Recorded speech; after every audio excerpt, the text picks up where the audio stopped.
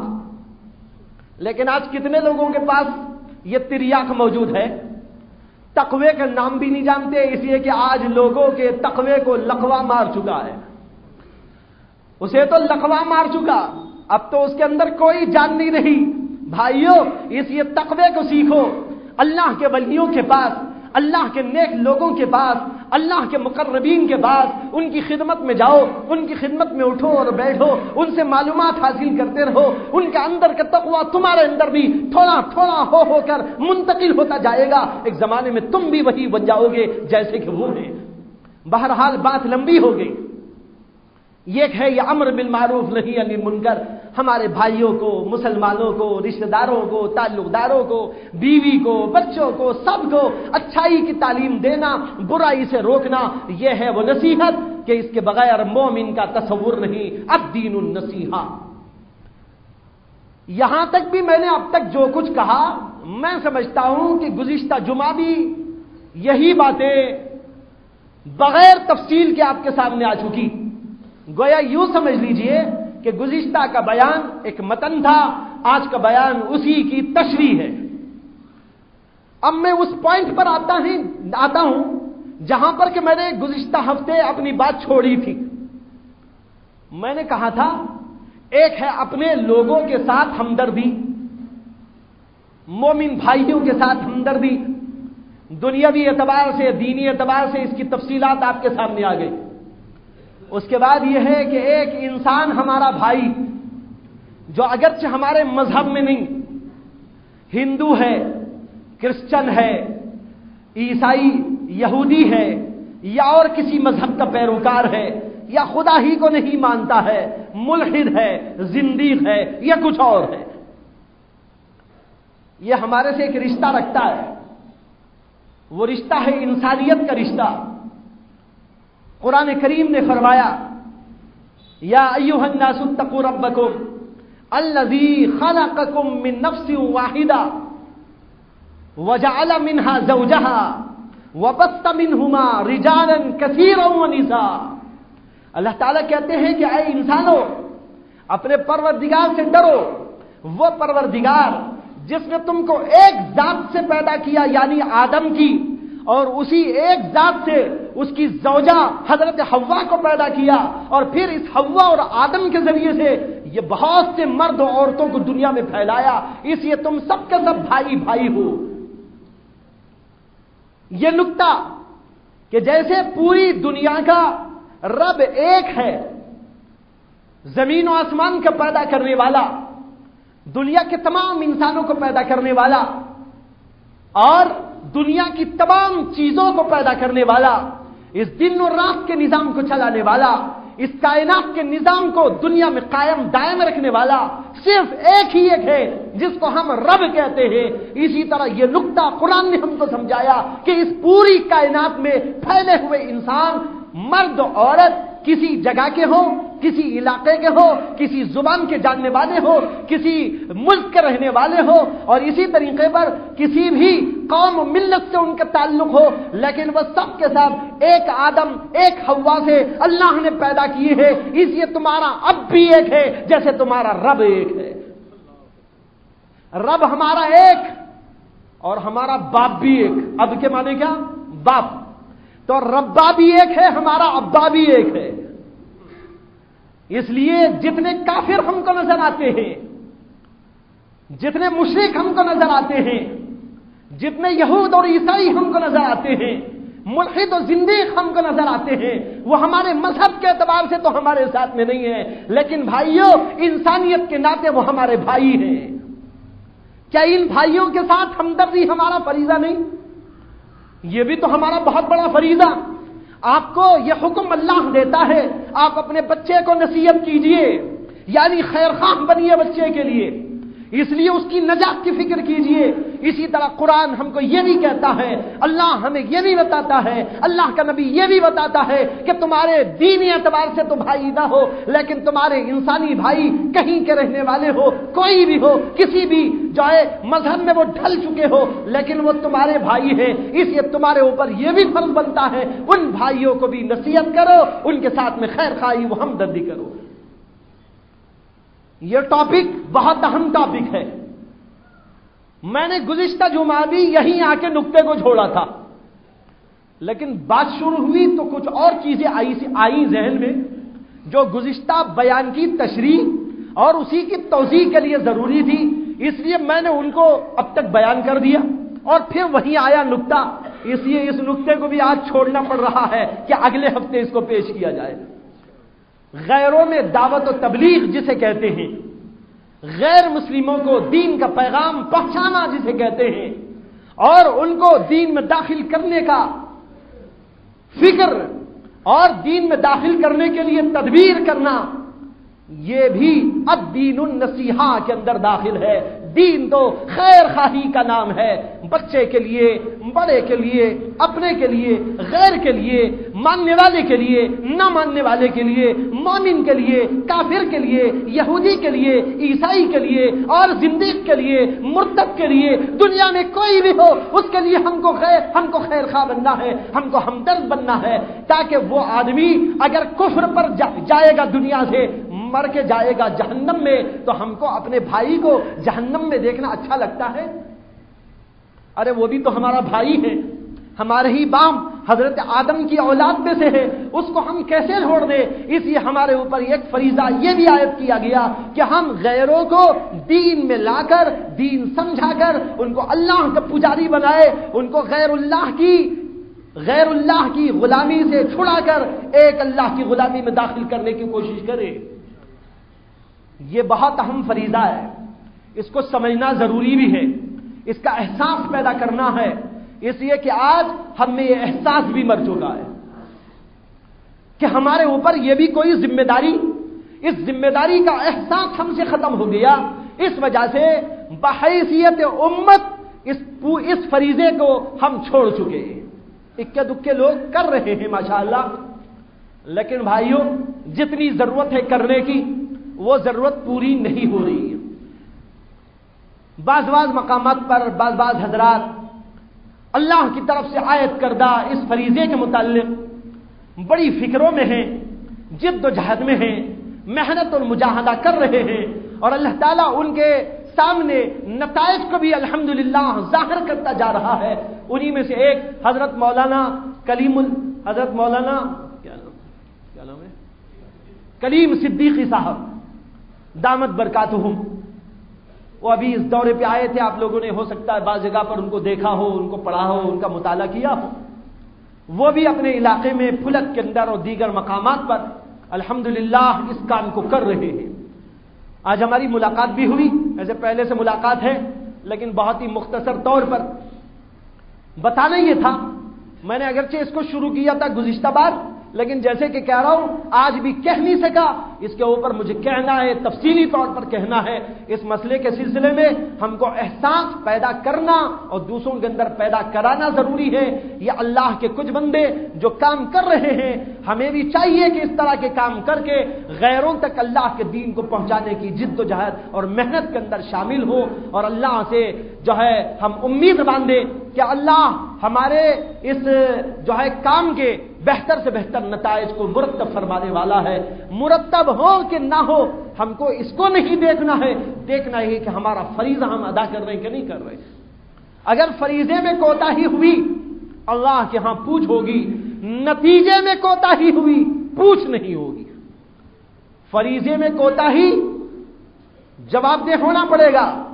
اگر ہم نے مثال کے طور پر کام نہیں کیا، اللہ کے ہاں پوچھا جائے گا کہ کیوں نہیں کیا، لیکن نتیجہ برآمد نہیں ہوا، اس پر کوئی پوچھ نہیں۔ کوئی مسلمان بنا کہ نہیں بنا، بنا تو بھی ثواب ہے، نہیں بنا تو بھی ثواب ہے۔ ہماری ڈیوٹی ہم کو کرنا ہے، اللہ کے اوپر ہے کہ وہ جس کو چاہتا ہے ہدایت دیتا ہے، جس کو چاہتا ہے محروم کر دیتا ہے۔ اللہ کے نبی علیہ السلام کے سگے چچا حضرت ابو طالب پوری زندگی حضور کے ساتھ ہمدردی میں غمخاری میں گزاری، حضور اقدس صلی اللہ علیہ وسلم کی خدمت کرتے رہے، حضور کی کفالت فرماتے رہے، لیکن آخری وقت جب آیا اللہ کے نبی صلی اللہ علیہ وسلم نے فرمایا چچا جان یہ کلمہ میرے کان میں پڑھ دیجئے، لیکن وہ تیار نہیں ہوئے۔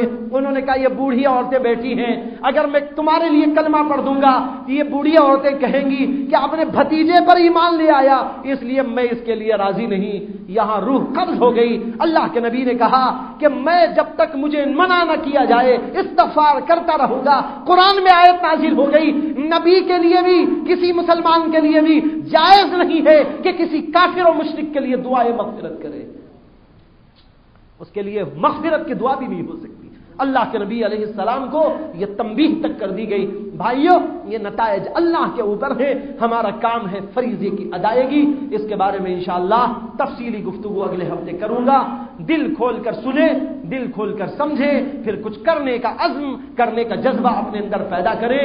یہی کام ہمارے لیے بہت ہی اہم و ضروری ہے۔ وآخر دعوانا ان الحمدللہ رب العالمین۔